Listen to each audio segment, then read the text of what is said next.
Hi friends, welcome back to my channel. So ಎಲ್ಲರೂ ಹೇಗಿದ್ದೀರಾ? ನಾನು ಕೂಡ ಚೆನ್ನಾಗಿದ್ದೀನಿ. ನೀವೆಲ್ಲರೂ ಚೆನ್ನಾಗಿದ್ದೀರಾ ಅಂತ ಭಾವಿಸ್ತಾ ಇವತ್ತಿನ ಒಂದು ಸೂಪರ್ ಆಗಿರುವಂಥ ಎಗ್ ಕರಿ ರೆಸಿಪಿ ತೋರಿಸ್ತಾ ಇದ್ದೀನಿ.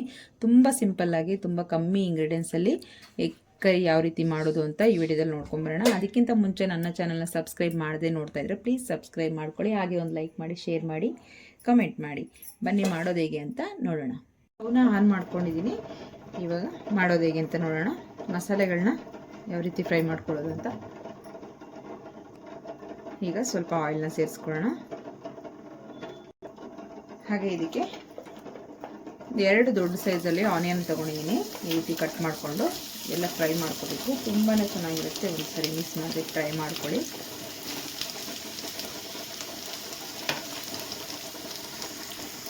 ಹಾಗೆ ಸ್ವಲ್ಪ ಶುಂಠಿ, ಹಾಗೆ ಒಂದು ಗಡ್ಡೆಯಷ್ಟು ಬೆಳ್ಳುಳ್ಳಿ.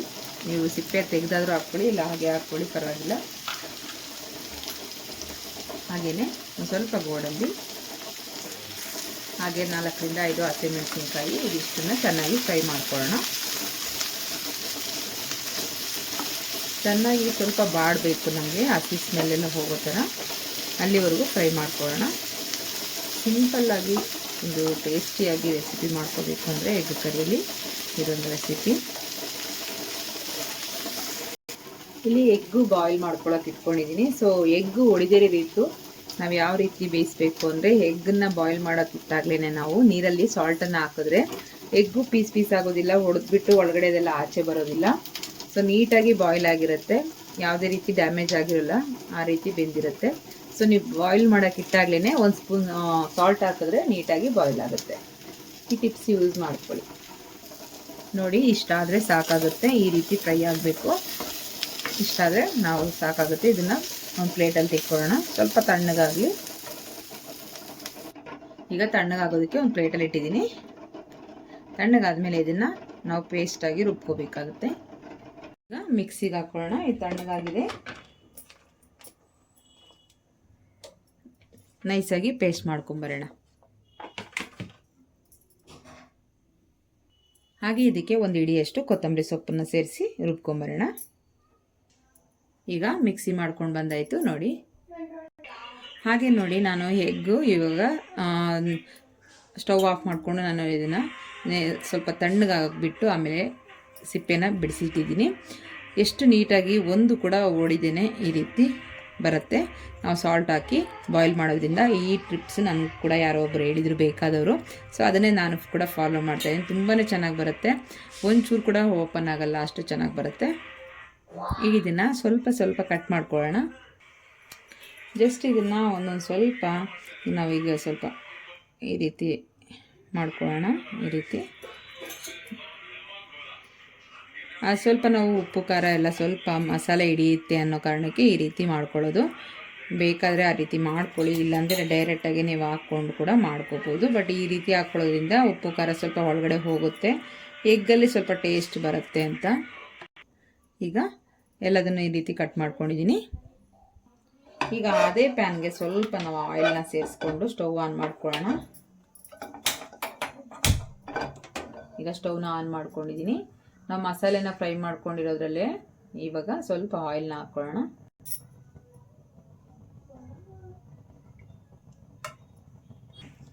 ಈಗ ಆಯಿಲಲ್ಲಿ ಸ್ವಲ್ಪ ನಾವು ಸಾಲ್ಟನ್ನು ಸೇರಿಸ್ಕೊಳ್ಳೋಣ. ಹಾಗೆ ಸ್ವಲ್ಪ ಟರ್ಮರಿಕ್ ಪೌಡರ್ನ ಸೇರಿಸ್ಕೊಳ್ಳೋಣ. ಹಾಗೆ ಸ್ವಲ್ಪ ರೆಡ್ ಚಿಲ್ಲಿ ಪೌಡರ್ನ ಹಾಕೊಳ್ಳೋಣ. ಈಗ ಸ್ವಲ್ಪ ಮಿಕ್ಸ್ ಮಾಡ್ಕೊಳ್ಳೋಣ. ಆಯಿಲಲ್ಲಿ ಸೀದೋಗಬಾರ್ದು, ಜಸ್ಟ್ ಮಿಕ್ಸ್ ಆಗಬೇಕಿದು. ಇವಾಗ ನಾವು ಇದನ್ನು ಕಟ್ ಮಾಡಿ ಇಟ್ಕೊಂಡಿದ್ದೀವಲ್ಲ, ಸೇರಿಸ್ಕೊಂಡ್ಬಿಡೋಣ. ಈಗ ಚೆನ್ನಾಗಿ ಸ್ವಲ್ಪ ಫ್ರೈ ಮಾಡ್ಕೊಳ್ಳೋಣ.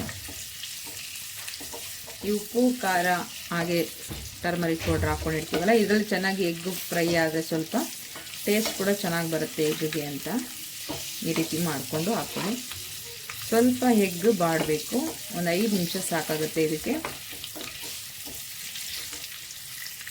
ಆಗಿದೆ, ಇದನ್ನು ತೆಕ್ಕೊಂಡ್ಬಿಡೋಣ.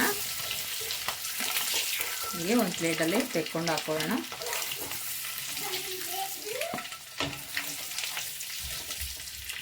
ತುಂಬ ಹೊತ್ತು ಜಾಸ್ತಿ ಫ್ರೈ ಮಾಡಬಾರ್ದು, ಅದು ರಬ್ಬರ್ ಥರ ಆಗಿಬಿಡುತ್ತೆ. ಇಷ್ಟ ಆದರೆ ಸಾಕಾಗುತ್ತೆ. ಈಗ ಇದೇ ಮಸಾಲೆ ಆಯಿಲ್ಗೆ ಇನ್ನೊಂದು ಸ್ವಲ್ಪ ಆಯಿಲ್ನ ಸೇರಿಸ್ಕೊಳ್ಳೋಣ.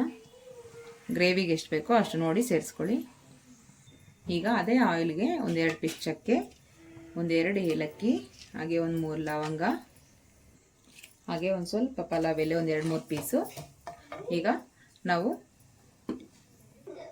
ಹಾಗೆ ಸ್ವಲ್ಪ ಸೋಂಪು, ಈಗ ನಾವು ರುಬ್ಕೊಂಡಿರೋದನ್ನ ಸೇರಿಸ್ಕೊಳ್ಳೋಣ ಮಸಾಲೆನ.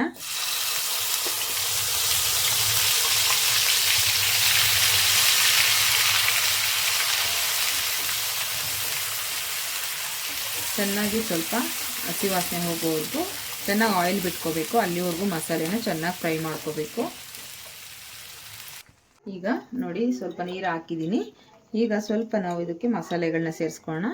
ಸ್ವಲ್ಪ ಗರಂ ಮಸಾಲ, ಹಾಗೆ ಸ್ವಲ್ಪ ರೆಡ್ ಚಿಲ್ಲಿ ಪೌಡರ್, ಹಾಗೆ ಸ್ವಲ್ಪ ಧನಿಯಾ ಪೌಡರ್, ಹಾಗೆ ಸ್ವಲ್ಪ ಸಾಲ್ಟ್. ಈಗ ಚೆನ್ನಾಗಿ ಮಿಕ್ಸ್ ಮಾಡ್ಕೊಳ್ಳೋಣ.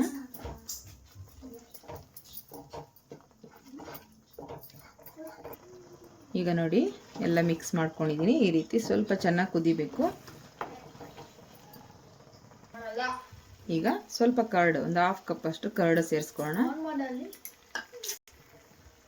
ಈಗ ಮಿಕ್ಸ್ ಮಾಡ್ಕೊಳ್ಳೋಣ. ಲೋ ಫ್ಲೇಮ್ ಇಟ್ಕೊಂಡೇ ನೀವು ಮಿಕ್ಸ್ ಮಾಡ್ಕೊಳ್ಳಿ ಚೆನ್ನಾಗಿ, ಹೈ ಫ್ಲೇಮ್ ಇಟ್ಕೊಳ್ಳೋಕೆ ಹೋಗಬೇಡಿ.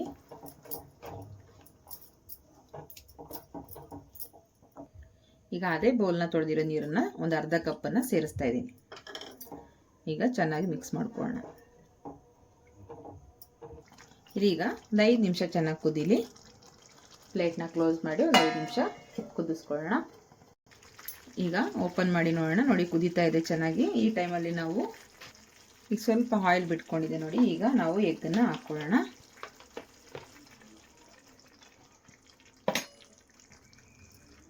ಈಗ ಮಿಕ್ಸ್ ಮಾಡ್ಕೊಳ್ಳೋಣ. ನೋಡಿ ಇಷ್ಟು ತಿಕ್ಕಾಗಿದ್ರೆ ಸಾಕು, ತುಂಬ ತೆಳುಗಿರಬಾರ್ದು, ಇಷ್ಟಿರಬೇಕು.